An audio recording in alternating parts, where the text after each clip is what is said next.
All right, let's dive right in. Picture this. Out in the middle of the South China Sea, what used to be just tiny, barely there reefs are now, well, they're some of the most powerful military bases on the entire planet. We're talking about a change that's happened so fast and on such a huge scale that it's completely redrawn the strategic map of the Indo-Pacific. So today, we're going to break down exactly how these man-made fortresses were built, what makes them so incredibly deadly, and, what all this means for the rest of us. So what you're looking at right here, this is basically a web of Chinese military bases all across the South China Sea.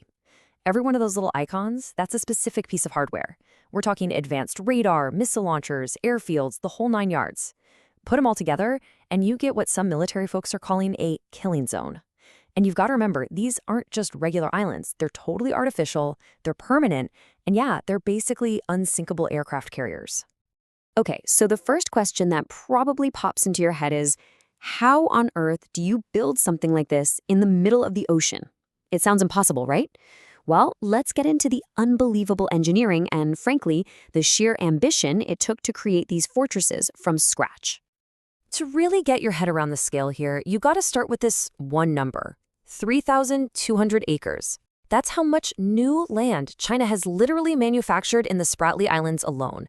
They did it by sucking up sand and coral from the ocean floor and just piling it onto these tiny reefs. It is an absolutely mind-boggling feat of engineering, creating brand new territory out of, well, practically nothing.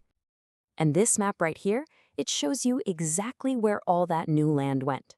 You're seeing the whole network of outposts that China now has in the Spratlys.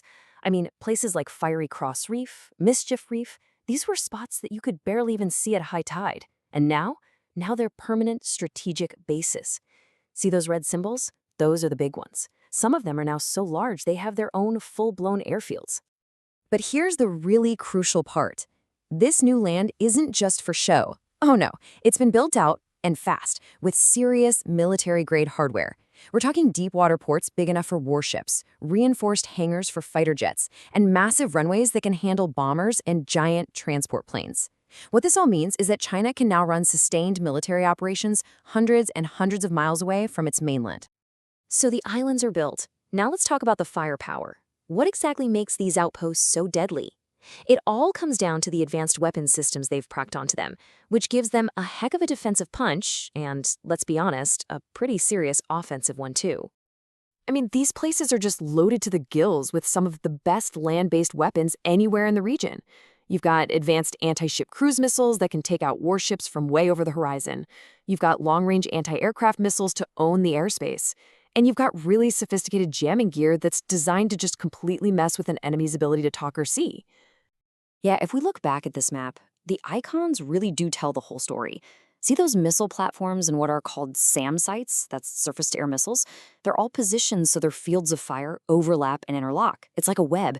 And the radar systems can spot anything from a ship on the water to a jet flying way up high, and they feed that info right back to the missile launchers. It's a totally seamless, integrated system. And this is the result of all that. These rings you're seeing show the combined range of all those systems, the missiles, the radar, the aircraft. All together, they create what military planners call an anti-access/area denial bubble. You'll hear it called A2AD for short. Basically, it's a huge invisible dome where it becomes incredibly dangerous for any potential enemy to fly a plane or sail a ship. Okay, so sticking a bunch of weapons on an island is one thing, but you have to ask, what's the big idea here? What's the master plan? Well, this massive buildup isn't random. It's all part of a really sophisticated military strategy, one that's designed specifically for the conflicts of today. So let's break down that A2/AD thing. What is it really? The basic idea is to make it way too expensive, or just flat out too dangerous, for an opponent, say the US Navy, to even get close. It's like putting up a giant keep out sign backed by a whole lot of firepower. By threatening their ships and planes with long-range missiles, you basically force them to stay far away, denying them access to these critical waterways. But China's strategy actually goes a step beyond that. They have this concept they call system destruction warfare. Now, this isn't about getting into a dogfight or sinking ships one at a time. No, the idea here is to go after the enemy's entire nervous system. We're talking their command centers, their satellites, their communication networks. The goal isn't just to win a fight. It's to make the other guy completely unable to fight at all. Right. The key word here is paralysis, not just destruction. By hitting that nervous system, the goal is to win by making it literally impossible for your opponent to coordinate their forces. And these island bases, they are absolutely central to that strategy. With all their advanced sensors and jammers, they're designed to blind and deafen an adversary, maybe even before a single shot is ever fired. Okay, so you've got this massive, dangerous bubble. The big question is, how are the US and its allies supposed to deal with it? Well, they're not just sitting back and watching. They're coming up with brand new strategies, new ways of thinking, designed specifically to counter this threat and figure out how to operate inside these dangerous zones. And this has really forced a huge shift in military strategy. Instead of grouping all your power into big, easy targets like an aircraft carrier strike group, the new idea is to spread out. You use lots of smaller, more mobile units that are much harder to find and target. It's kind of like trading one giant for a swarm of deadly wasps. And we're seeing this play out in real time through new defense agreements with countries like the Philippines and in huge joint military drills. Essentially, the idea is to turn the tables, to use the same strategy against China. By spreading out their own small mobile missile and sensor teams on allied islands all over the region, the US and its partners can create their own denial bubbles. It's about weaponizing the geography of the region to make it a much more complicated and dangerous place for China's military to operate. Okay, so we've gone through the what, the how, and the why of these islands. But let's pull the camera way back for a second. Why should any of us, people who aren't military planners, actually care about these tiny specks of land? The answer is simple. Because they sit smack in the middle of a vital artery for the entire global economy. Let's just start with one incredible number, 76%.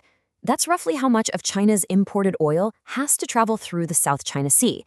So for Beijing, making sure those shipping lanes stay open isn't just an idea, it's a core issue of national and economic survival. If you control this waterway, you have a ton of leverage. But hey, this isn't just about China's oil. A gigantic slice of all global trade for pretty much every country on Earth flows through these exact same waters. So who gets to make the rules here? Who controls this area? That has a direct impact on the world economy, on the basic idea of freedom of the seas, and on the entire balance of power in the region. And all of this brings us to one final and really critical question. China has built these permanent, unsinkable fortresses right in the middle of a global choke point. So, has this already changed the game for good? Has the balance of power in the Indo-Pacific already shifted permanently? That's the big question that strategists and world leaders are wrestling with every single day.